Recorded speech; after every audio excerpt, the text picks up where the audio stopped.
소득이 있기 때문에 회생을 하는 거잖아요. 소득도 있고 최선을 다해서 잘 갚은 사람이라는 인식이 있기 때문에 회생 끝나고 면책받고 나면 웬만하면은 신용거래에 거의 문제가 없다고 보시면 돼요. 끝까지 안 만들어주려고 하고 이러진 않아요.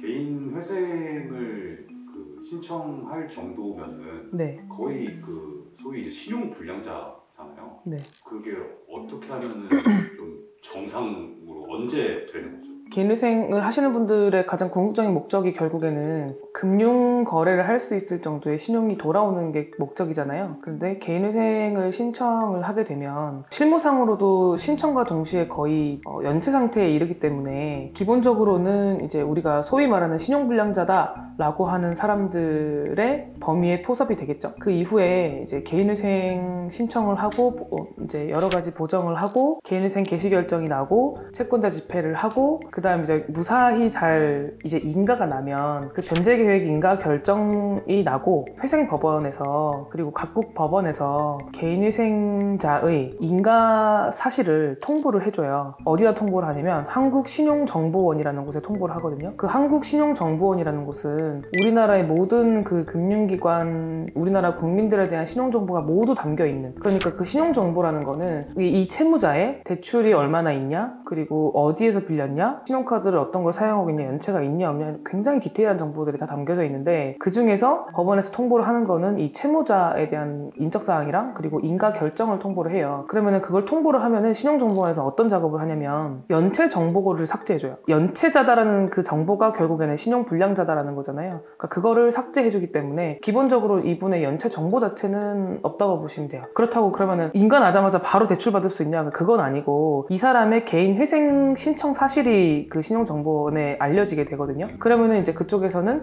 이 채무자는 인가가 났고 앞으로 언제까지 갚을 거다라는 정보가 들어가니까 그 사이에 폐지가 되면 모르겠지만 끝까지 잘 갚으시면은 다시 한 번 더 각급 법원에서 이제 면책 사실을 또 통보를 해줘요. 그때가 돼서는 완전히 이 사람의 개인 회생 사실이나 면책 사실이나 연체 사실이나 그리고 채무 사실이나 이런 것들이 다 사라지는 거예요. 깨끗한 네. 그 상태로 되는 거예요. 완벽하게 깨끗한 상태라고 보기엔 조금 어려운 게 일단은 은행들도 조금 구분이 되는데 개인회생 채권자로 들어간 은행들이 있고 개인회생이랑 상관이 없는 채권자들이 있잖아요. 그러니까 하나은행은 개인회생 이 채무자에 대한 개인회생 채권자이고 신한은행은 개인회생 채권자가 아니면 하나은행 같은 경우에는 이제 신용정보원에 등록된 정보랑 상관없이 내부적으로 이분의 그 채무 정보를 알고 있잖아요. 그래서 하나은행의 경우에는 그 정보를 조금 더 오래 갖고 있을 수도 있겠죠. 왜냐면 이제 자체적으로 어떤 내부 매뉴얼에 의해서 갖고 있을 수도 있겠죠. 근데 기본적으로는 협약이 어떻게 되어 있냐면 신용정보원에서 등록되는 그런 정보들에 따라서 삭제하도록 권유를 하고 있어요. 실질적으로 갖고 있는지는 모르겠지만 공식적으로는 다 삭제하도록 되어 있기 때문에 혹시나 삭제를 안 하면 이제 채무자가 전화해서 삭제해주세요 라고 하면 삭제해줘요. 기본적으로는 그렇다고 보시면 돼요. 제일 좀 뒤끝 있는 은행이 따로 있나요? 그렇진 않고 보통은 생각보다 개인회생을 한다는 그 사실이 채권자들 특히 은행들의 되게 나쁜 정보는 아니에요. 이분은 그래도 책임감 있게 내가 할 수 있는 만큼 해결을 하는 사람이잖아요. 1억을 기준으로 3천만 원을 갚는 사람이든 5천만 원을 갚는 사람이든 내가 소득을 최대한 땡겨서 갚는 사람이라는 거라서 아예 연체가 돼서 해결을 못하는 분들에 비해서는 훨씬 나은 상태라고 보여지고 또 한 가지는 소득이 있기 때문에 회생을 하는 거잖아요. 소득도 있고 최선을 다해서 잘 갚은 사람이라는 인식이 있기 때문에 회생 끝나고 면책받고 나면 웬만하면은 신용거래에 거의 문제가 없다고 보시면 돼요. 끝까지 안 만들어주려고 하고 이러진 않아요. 근데 이제 다만 그 신용카드를 만든다는 것 자체가 좀 정책적으로 이렇게 풀리고 쪼이고 하는 것들이 있잖아요. 어떨 때는 신용카드 10개씩만 만들 수도 있고 어떨 때는 신용카드 한 장 발급하는 거 되게 어렵고 이럴 때가 있잖아요. 그런 외부적인 어떤 금융 상태에 대한 영향은 조금 받는 것 같은데 일반적인 얘기를 드리면은 거의 이제 회생 면책이 끝나고 나면은 대부분은 조금씩 신용도가 돌아오면서 정상 거래를 할 수 있게 돼요. 카드랑 이런 거 다 쓰는 거죠? 네.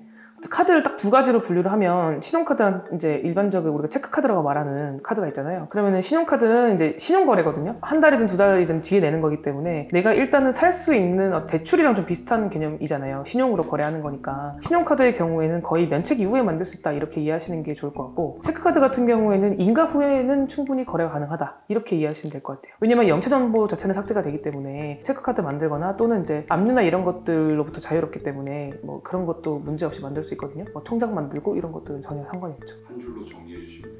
한 줄로 정리하면, 개인회생을 신청하는 분이 개인회생 과정에서 언제 내가 신용카드를 만들 수 있냐라는 게 가장 핵심적으로 궁금해하시는 것들인데, 그 이유가 뭐냐면 그 여유가 없기 때문이거든요. 원래 자기가 300만 원 벌어서 매달 100만 원씩 저금을 하는 이런 분들 같은 경우에는 신용카드를 쓸 수 있고 없고가 큰 차이가 없어요. 그냥 뭐 포인트 좀 쌓는 정도의 의미지만, 개인회생 채무자들에서 신용카드의 의미는 뭐냐면 카드를 쓸 수 없다는 거는 비상금이 없는 거랑 좀 비슷한 느낌이에요. 그러니까 나는 200만 원밖에 못 받았고 회생해서 뭐 내고 했는데 갑자기 급하게 병원비가 필요해. 그럼 이런 경우에는 이분들이 오히려 더 악성 대출로 빠질 수가 있어요. 이분들은 일반적으로 신용카드를 쓸 수 있게 해준다는 것들이 굉장히 중요한 재정적인 의미를 가지고 있는데, 이제 이분들이 기본적으로는 이제 신용카드를 계속 쓰면서 개인회생을 하고 싶으시겠지만 그러기는 어렵다. 그리고 개인회생이 완벽하게 끝나고 나서 면책이 되고 나서야 서서히 각 은행에서 이제 금융의 어떤 불이익이 해제가 되기 때문에 그 이후에 바로 만드실 수 있다라고 이해하시면 될 것 같아요.